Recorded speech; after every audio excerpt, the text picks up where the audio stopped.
Salut tout le monde, aujourd'hui je suis super ravi de vous retrouver sur ma vidéo. Donc journée un peu exceptionnelle avec Box23. Grâce à un ami j'ai pu essayer la nouvelle Aprilia RSV4 1100 Factory. Donc ça c'est grâce à son propriétaire Marc qui est un excellent ami qui a accepté de me laisser sa moto juste le temps d'une session pour que je puisse voir un petit peu les différences entre sa moto qui est l'une des meilleures, qui est voire une des références sur le marché et forcément la mienne. Il y avait aussi une deuxième partie, il fallait que je l'aide à régler un petit peu sa bécane qui était effectivement un petit peu agressif au pilotage. Donc ce que je vais faire, c'est que je vais vous décrire plus ou moins la moto telle qu'elle était et ensuite vous donner, enfin, en tout cas vous laisser la possibilité de voir la vidéo que j'ai prise en caméra embarquée. Le meilleur chrono que j'ai fait avec c'est un 1:49, sachant que j'étais pas dans l'objectif d'attaquer, que la moto n'était pas adaptée à mon style de pilotage et que les commandes n'étaient pas vraiment adaptées à ce que j'ai l'habitude d'avoir.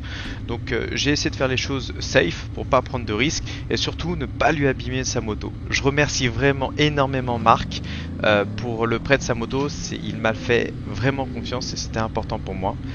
En quelques chiffres, donc la moto c'est une 1100 cm3 qui est donnée pour 217 chevaux chez Aprilia.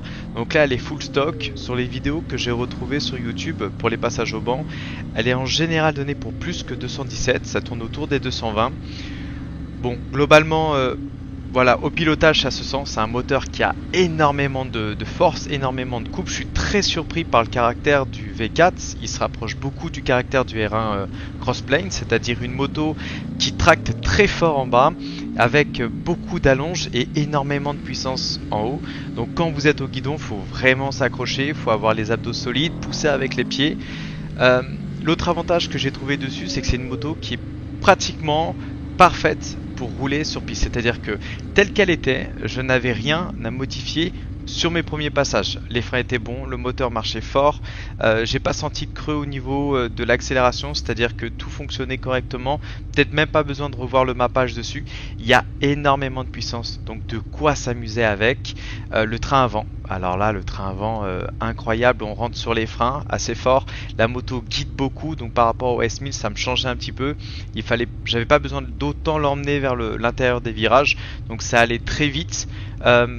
En sortie de virage ça tracte, l'électronique fonctionne vraiment à merveille, je l'ai pas senti fonctionner, j'ai vu que l'anti-wheeling je l'avais peut-être réglé un peu trop laxiste, donc j'avais la roue à l'avant qui levait trop à mon goût, il aurait fallu que je la règle un petit peu sur le niveau 2, moi j'étais au niveau 1, j'aurais dû mettre au niveau 2.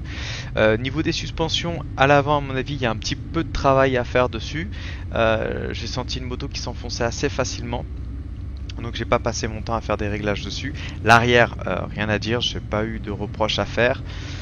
Voilà, c'est une super bonne expérience, je suis pas du tout déçu. Aujourd'hui, si j'avais une moto à choisir, voilà, j'ai fait le R1, le RSV4 et donc ma moto, le S1000RR 2015.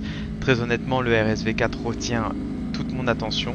C'est une moto qui est complète et qui permet de vraiment s'amuser.